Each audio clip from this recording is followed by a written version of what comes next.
Félix Tshisekedi ne nommera pas un informateur.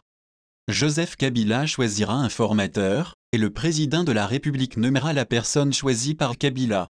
Dans un communiqué signé par Noémie Mouilania et Jean-Marc Kabound, respectivement coordonnateurs du FCC et président de l'UDPS, les deux plateformes affirment avoir entrepris des concertations à l'effet de cerner la problématique de la détermination de la majorité parlementaire. Soucieux de préserver, dans l'intérêt supérieur de la nation, les acquis de l'historique passation pacifique du pouvoir qui a eu lieu le 24 janvier 2019, de conforter le climat ambiant de paix, ainsi que la stabilité du pays, d'assurer la bonne gouvernance et le bien-être du peuple, et à cette fin, de faciliter la mise en place rapide d'un gouvernement de plein exercice reflétant la volonté du souverain primaire, telle qu'elle ressort des résultats des élections présidentielles et législatives du 30 décembre dernier, et disposant de la légitimité nécessaire pour notamment faire face aux urgences du moment, le Front commun pour le Congo, FCC en sigle, et le Cap pour le changement, CACH en sigle, ont entrepris des concertations à l'effet de cerner la problématique de la détermination de la majorité parlementaire. Après des échanges et débats fructueux, qui se sont déroulés du 4 au 6 mars courant, il se dégage que le Front commun pour le Congo détient, de manière documentée, la majorité absolue à l'Assemblée nationale au sens de l'article 78 alinéa 1er de la Constitution.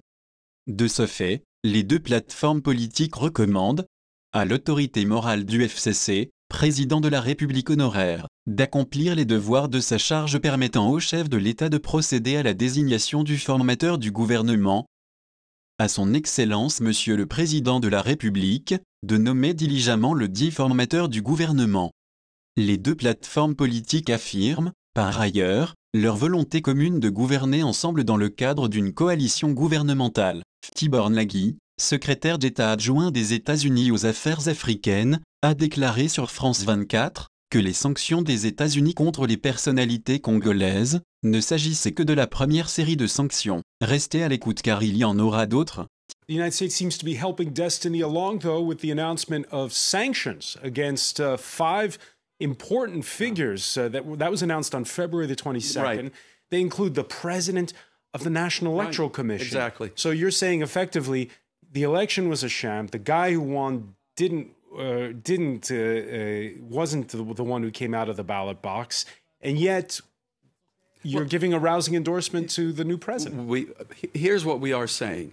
We're not saying the elections were a sham in that millions of Congolese went out to vote in good faith. The candidates who are running, what happened in the background with the Electoral Commission is not their fault because they were running in good faith.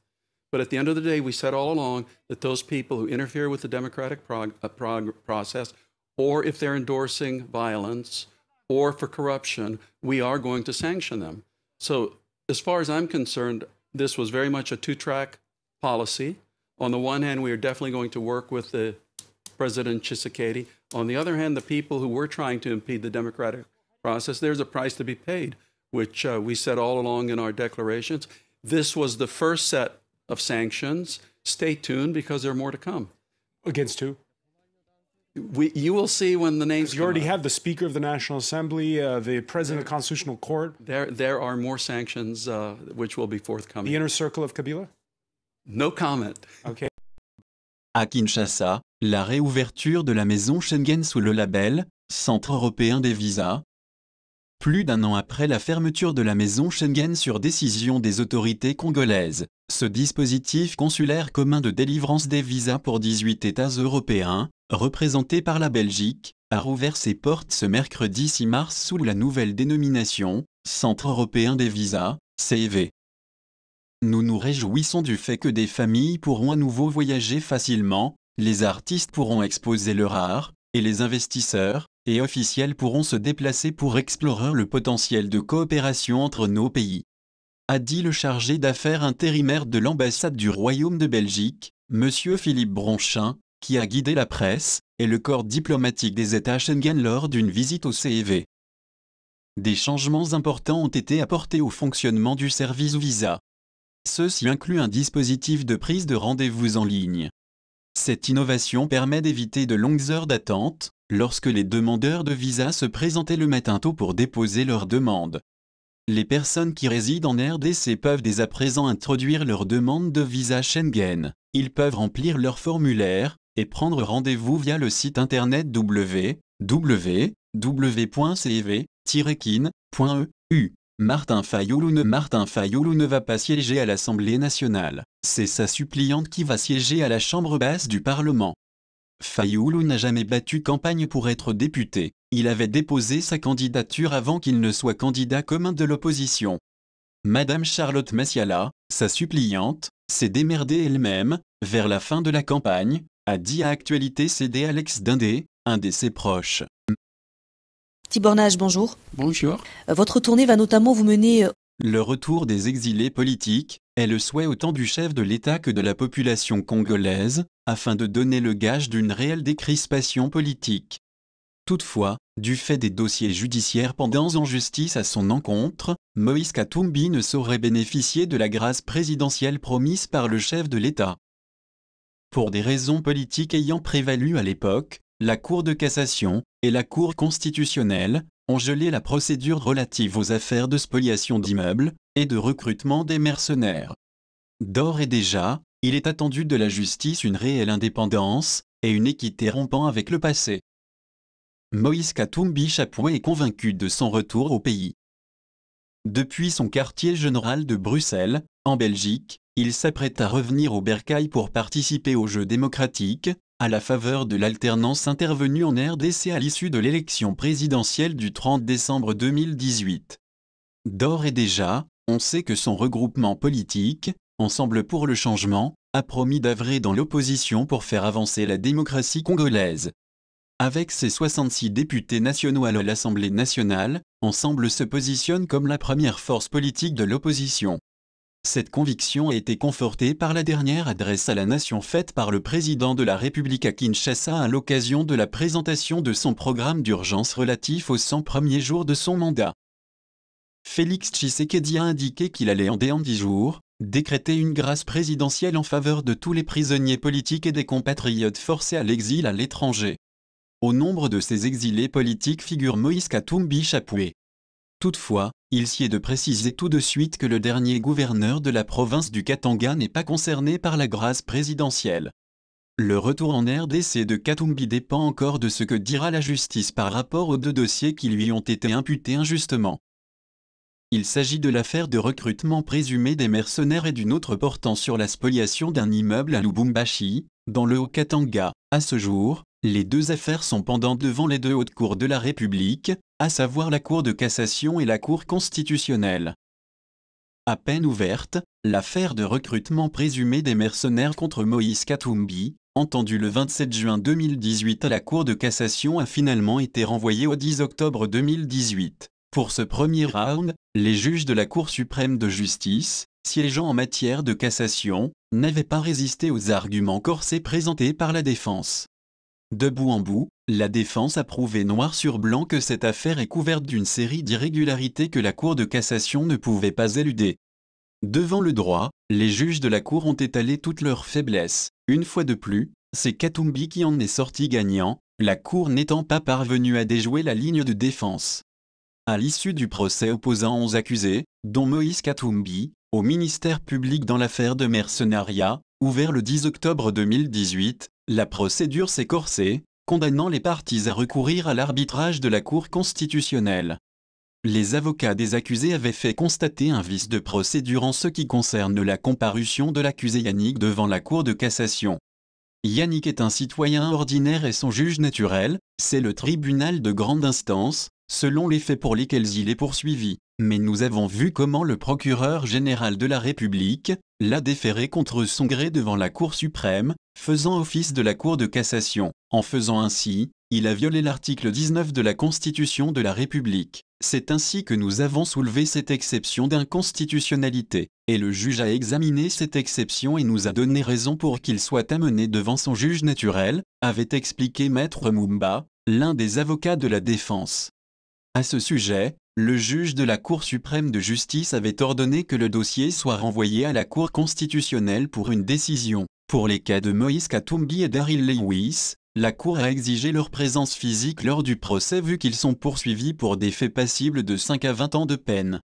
Depuis lors, le dossier est en suspens. À ce jour, ni la Cour de cassation, ni la Cour constitutionnelle ne se sont prononcés sur le sujet. C'est le flou artistique. Dans l'entourage de Katumbi, on commence à s'inquiéter. On craint que le retour de Moïse Katumbi en RDC soit gelé par le fait de l'imbroglio créé au niveau de l'appareil judiciaire. L'un des proches ne s'en cache pas. Le président Moïse Katumbi a l'intention de rentrer en RDC, son pays. Dans les conditions actuelles, il ne peut pas bénéficier de la grâce présidentielle promise par le chef de l'État, étant donné que son dossier n'a jamais été clos. Il n'est ni condamné ni blanchi. Il est bon que la justice se prononce définitivement pour lever définitivement tout équivoque.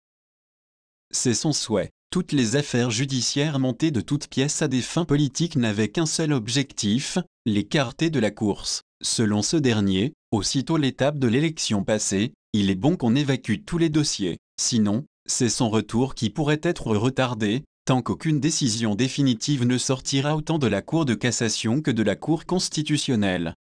En clair, ce sont ces deux dossiers qui constituent un obstacle au retour du président d'ensemble pour le changement.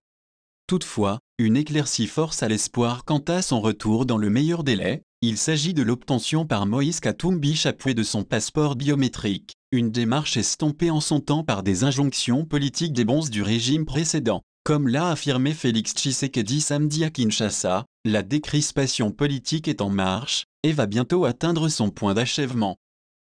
L'affaire dite de spoliation d'immeubles à Lubumbashi a été traitée en flagrance et s'est dénouée en une condamnation par défaut du président du tout-puissant Mazembe, alors que celui-ci était aux soins médicaux à l'étranger sur autorisation du procureur général de la République près la Cour de cassation.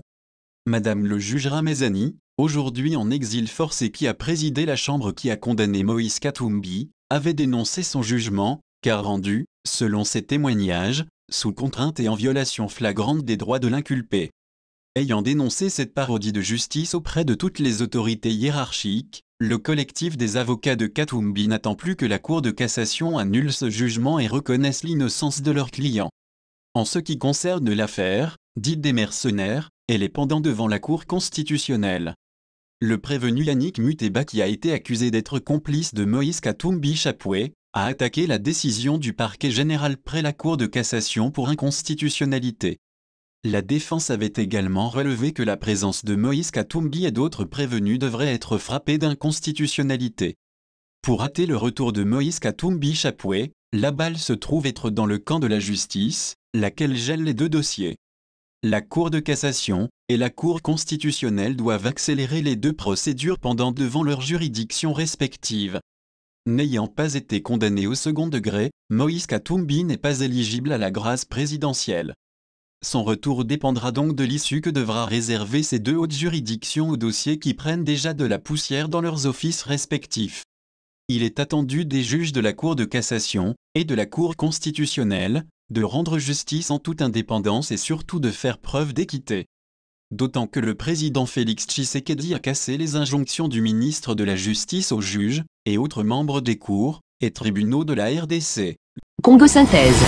La synthèse des infos de la RDC, l'Afrique et le reste du monde. Une seule adresse. www.congosynthèse.com.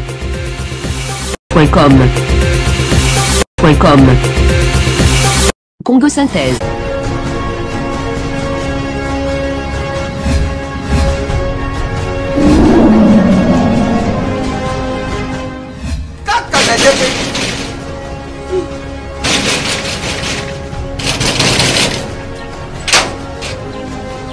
Azauti tapatana uzafunga nuki.